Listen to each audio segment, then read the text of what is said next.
Alright, I'm going to show you how to decline a call with a text message on a Samsung Galaxy phone. So, your phone is ringing like this. And you see the buttons to answer or decline the call.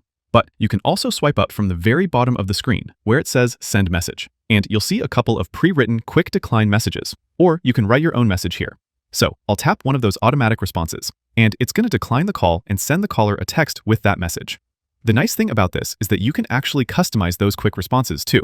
To do that, I'm going to go to the phone app. Tap the three dots, go to Settings, and then locate the Quick Messages menu.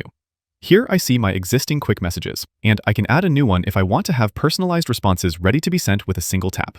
So, you can add more quick messages, and you can also press and hold to delete the ones you don't need. Also, if you toggle the little bell icon, you'll get a reminder an hour later, which is a nice little addition in case you're in the middle of something when the phone rings and you'll forget about the phone call later. You'll see a reminder pop up on your phone reminding you to actually call them back. And that's how you decline a call with a text message on Samsung Galaxy phones. Click that like button if this video helped you, and subscribe for more easy guides like this. Thanks all.